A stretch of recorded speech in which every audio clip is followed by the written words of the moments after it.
Can we just forget Trump's crazy promise to make Mexico pay for the wall, and focus on what a dreadful idea it is?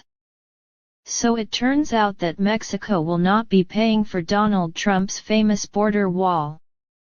Politico reported this week that the Trump transition and congressional Republicans are working on a plan to fund construction of a barrier along the Mexican border through the normal appropriations process. That means American taxpayers will be on the hook for this one.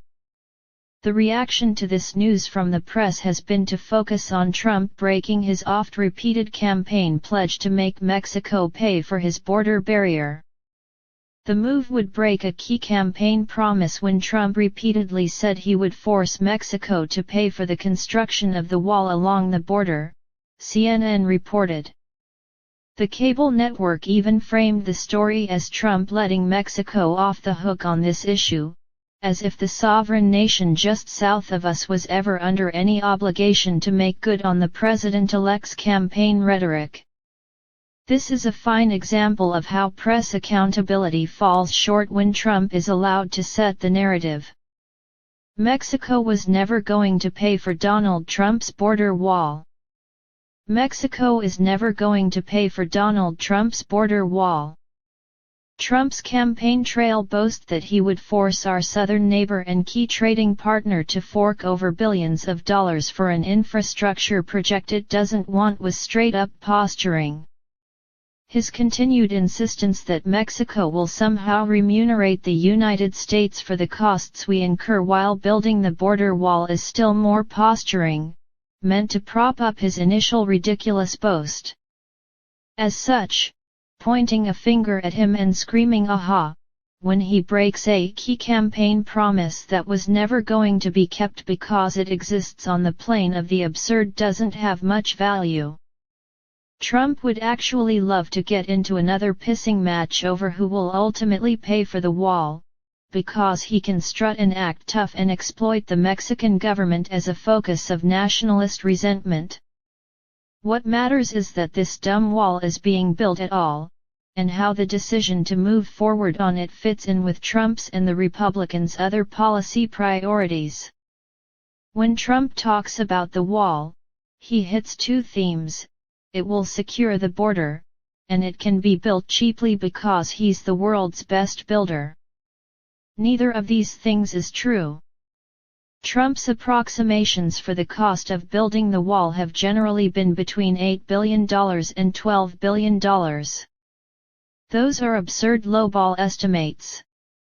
MIT's Technology Review crunched out various budgets for walls of different lengths and heights, and it found that costs would run anywhere from $27 billion to $40 billion.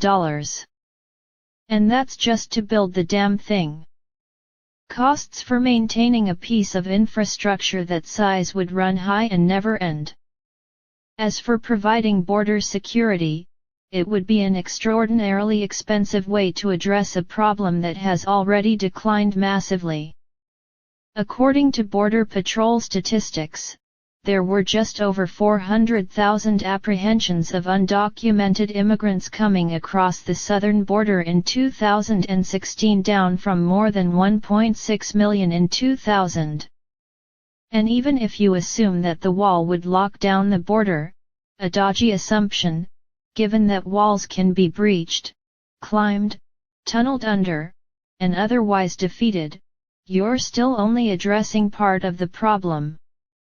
The Department of Homeland Security estimated that more than 415,000 immigrants overstayed their visas in 2015. No wall will address that issue. Incidentally, Canadians, not Mexicans, were the biggest subgroup of visa overstayers.